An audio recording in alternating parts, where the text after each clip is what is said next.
Tuhan telah merancang sistem pemerintahan teokrasi, yaitu Tuhan sendiri yang memimpin. Dan itu sebenarnya sudah berjalan dengan baik. Oleh karena mereka mulai kehilangan sikap hormat kepada Allah, makanya mereka jemu. Lalu setelah itu timbullah iri hati kepada bangsa-bangsa yang lain.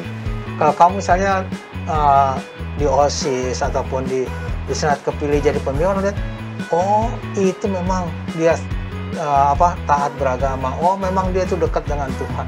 Oh dia itu memang ini. Jadi orang juga akan mengenal siapa Tuhan sebenarnya melalui diri kita.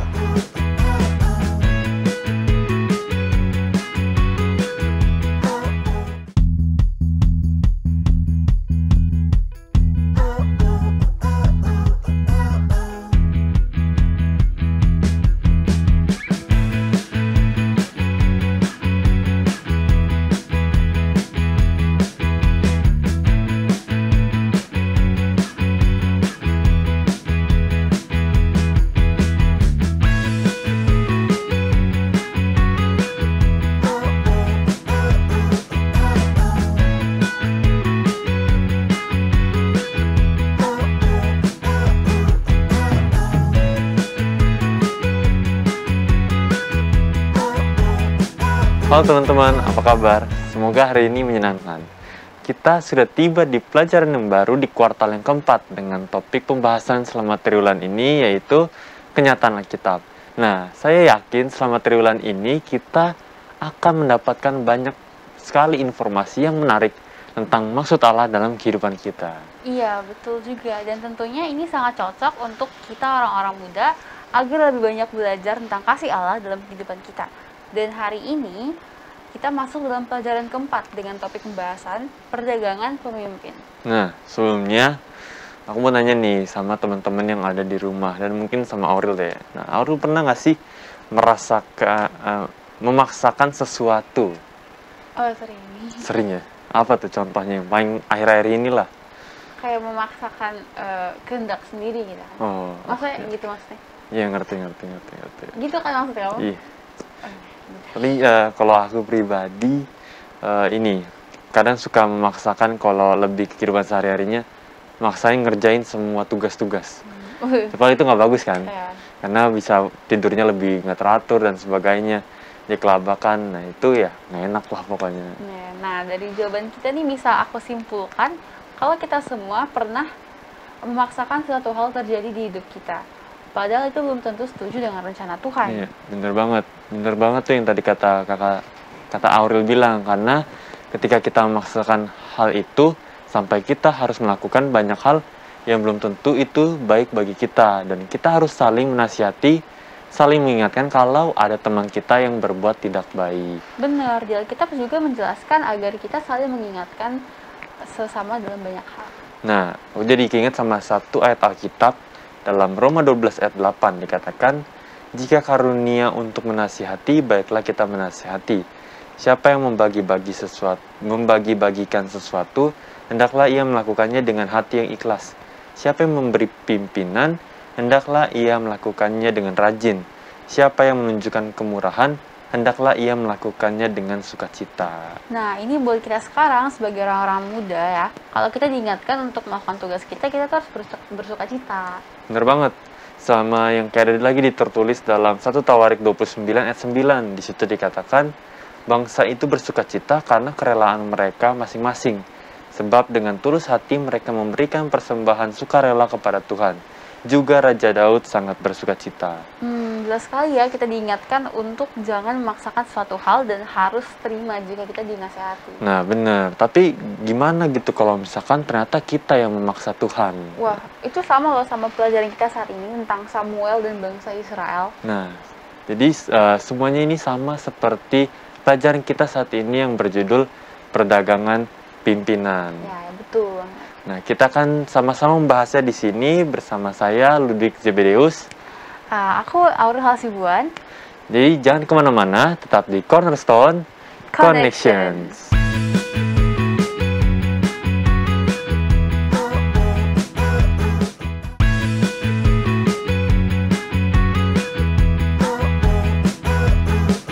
Kembali lagi di Cornerstone Connections. Program ini hadir untuk menuntun kamu kepada Allah dan Alkitab agar dapat melihat kisah besar Allah dan manusia. Jika kamu mencari firman Allah yang benar, Cornerstone Connections menyajikan Alkitab dan menantang kamu untuk menghubungkannya dalam kehidupan nyatamu.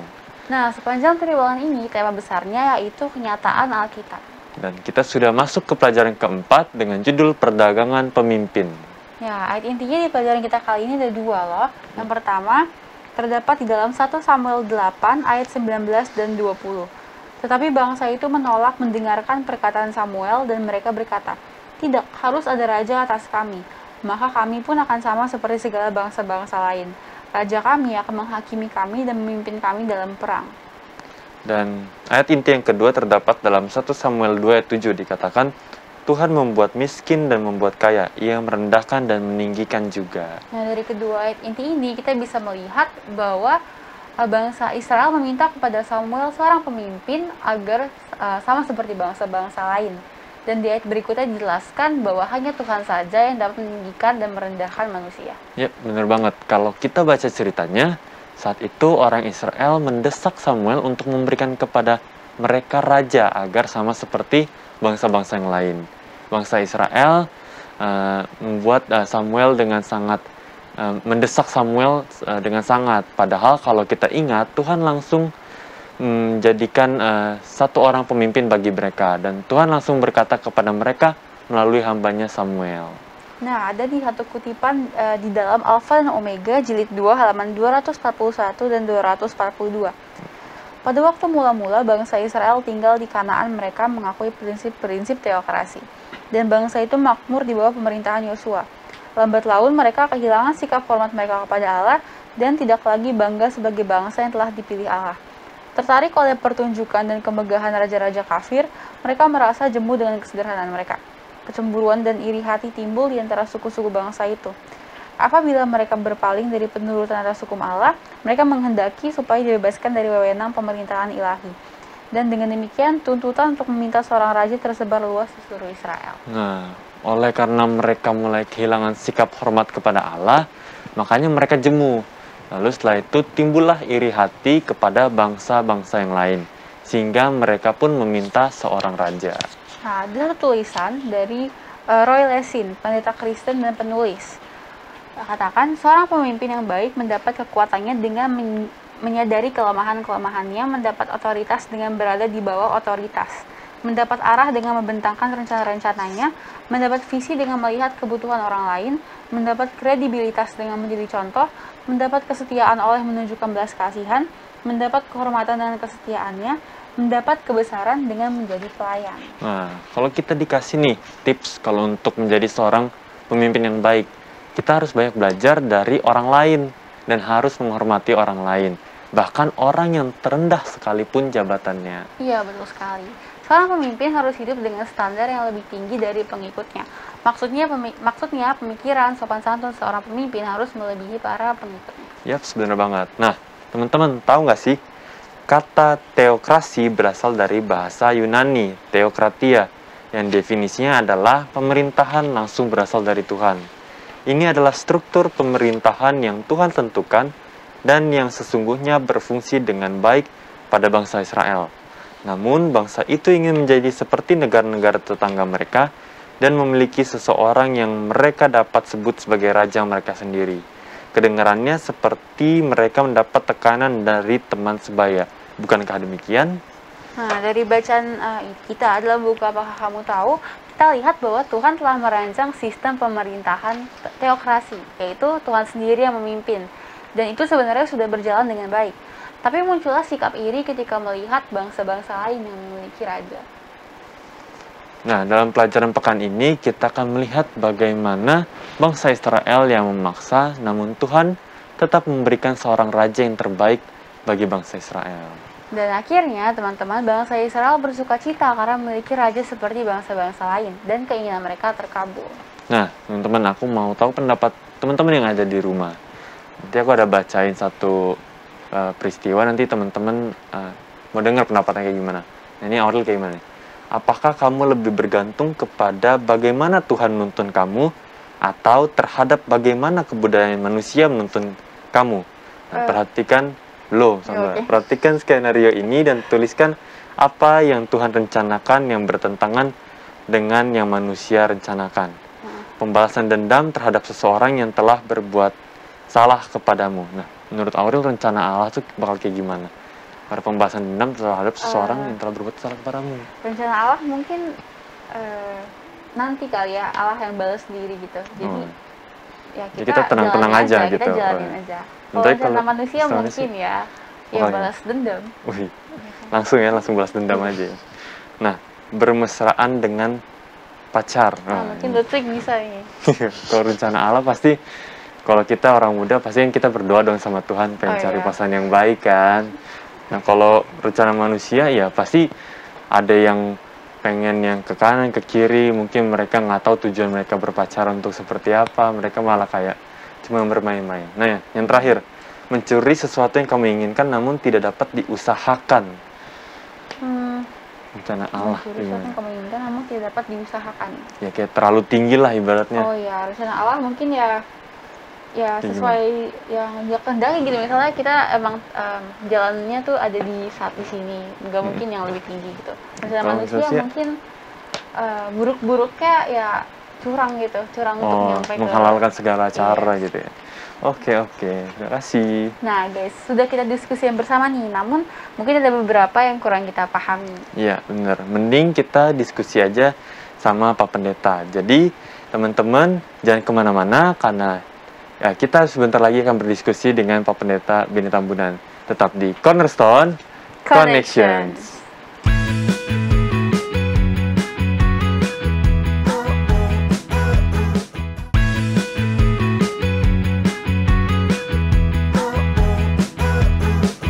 Kembali lagi di Cornerstone Connections sama kita semua, dan kini sudah ada Pendeta Beni Tambunan. Shalom Pendeta. Shalom. Pendeta. Aman-aman semua? Aman, puji Tuhan. Sehat ya? Sehat. Oke, kita langsung aja ya ke pertanyaan. Aku udah gak sabar banget nih diskusi pelajaran kita kali ini. Nah, Pak Pendeta, mengapa sih bangsa Israel ini sangat ingin memiliki raja seperti bangsa-bangsa lain? Iya, kita sudah masuk kepada 1 Samuel pasal 10 sahabat ini ya. Ini kan bangsa Israel sudah masuk Kanaan, kemudian mereka sudah ada semuanya, hanya ada nabi. Kemudian mereka lihat di sekitar mereka raja dengan kerajaan ya. Ada nikah, ada yang duduk, wah kayaknya keren gitu ya. Kayaknya keren juga. Mereka bilang, loh ini kita kenapa seperti ini gitu ya. Kenapa kita berbeda? Gitu. Mereka tidak puas, misalnya mereka itu bahwa sebangsa yang sangat sederhana, ya, dengan seorang nabi saja atau berikutnya imam aja yang mimpin dan lain sebagainya. Mana sebenarnya Allah langsung yang memimpin mereka. Mereka tidak puas dengan itu. Mereka itu sama seperti bangsa lain yang memang memiliki raja, yang memang ya istilahnya keren lah, kelihatan gitu ya, kelihatan keren, wah rajanya ada, kemudian hidup raja itu kan kayaknya ada satu hal yang ini ya. Mereka lupa sebenarnya raja mereka itu Allah sendiri yang memimpin mereka. Jadi karena mereka lihat seperti itu, jadi mereka ingin seperti bangsa-bangsa lain itu. Nah itu beritanya, makanya aku pengen tanyain, kenapa sih Tuhan tuh masih memberikan bangsa Israel raja, bahkan yang paling terbaik di bangsa Israel? Padahal yang tadi kata Pak Pendeta bilang bahwa bangsa Israel itu sebenarnya punya raja ya, Tuhan Allah itu sendiri. Kenapa sih Tuhan ingin memberikan bangsa Israel raja, padahal mereka kayak sudah melukai hati Tuhan?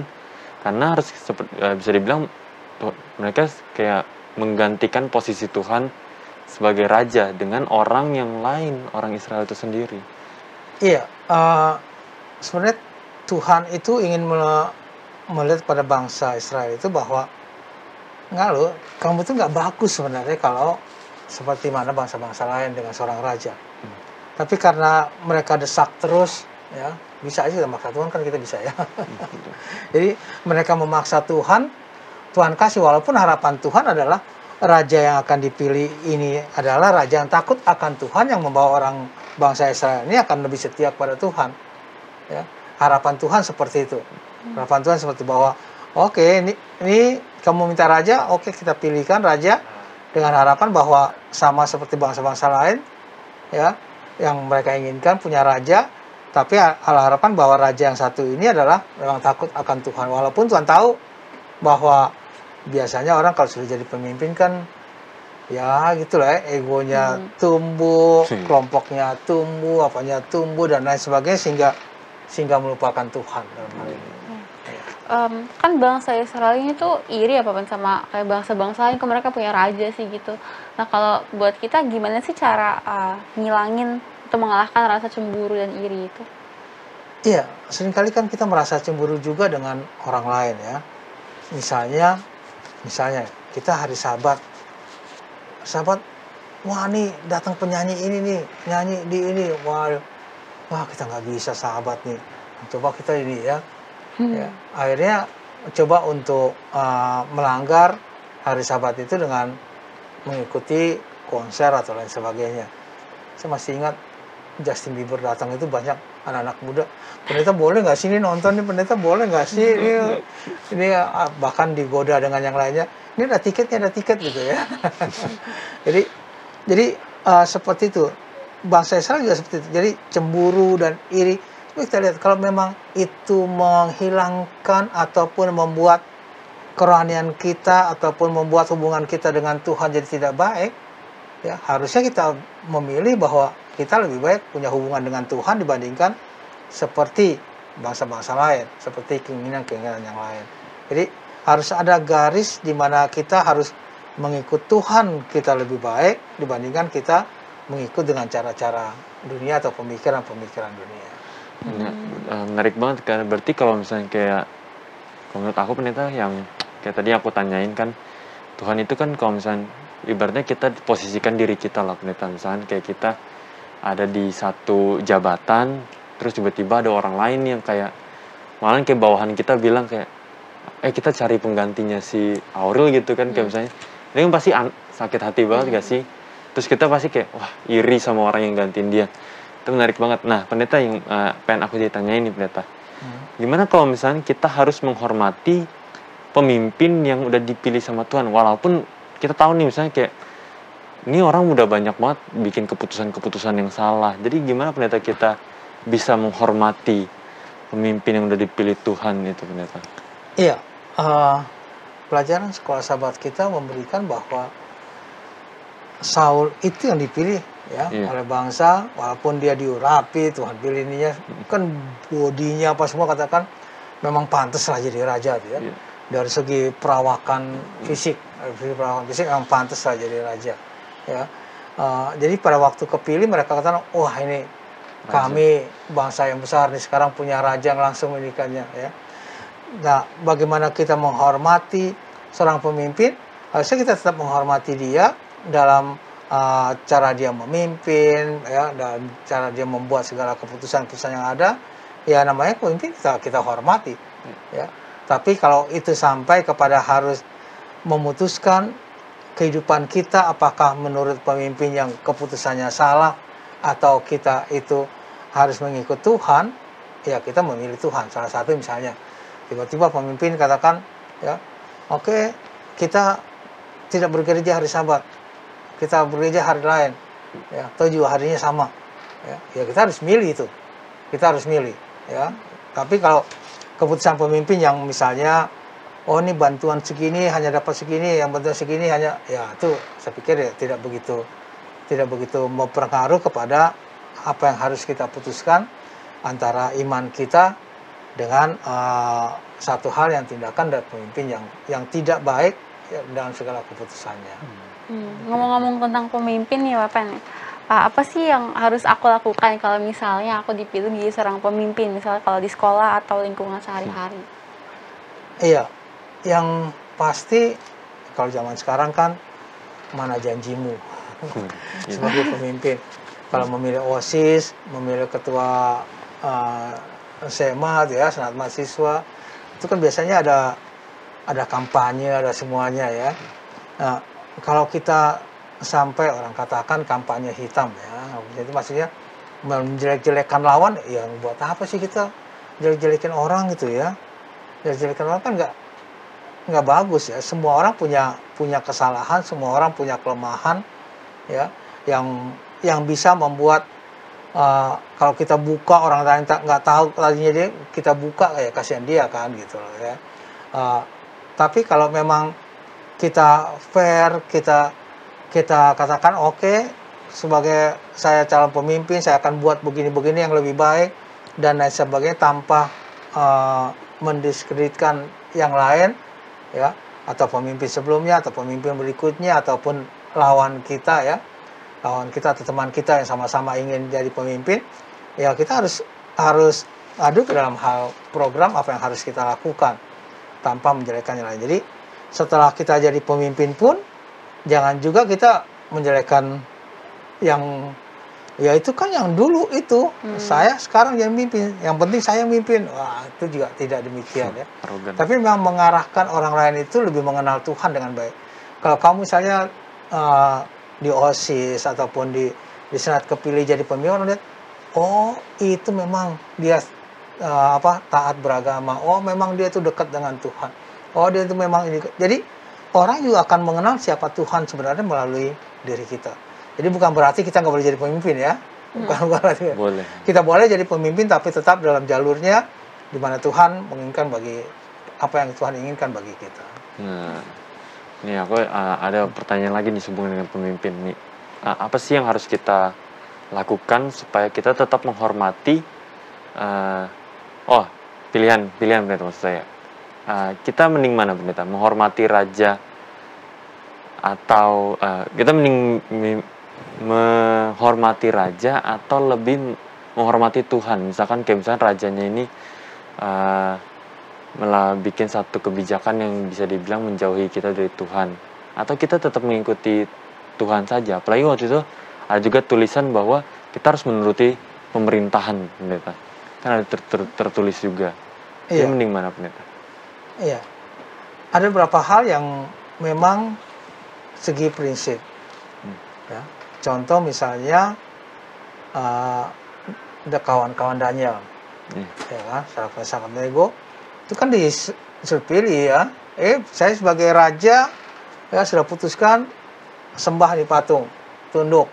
Mereka nggak mau. Akibatnya apa? Mereka ini kan dapur api yang sudah dipanaskan berapa kali, tapi Tuhan juga bertindak untuk itu. Ya, jadi pada saat-saat tertentu kita memang harus memilih Tuhan. Kalau itu harus menyembah kepada orang lain sehingga kita tidak menyembah Tuhan, ya salah. Jangan begitu ya. Yang baik adalah kita tetap menyembah Tuhan apapun risikonya.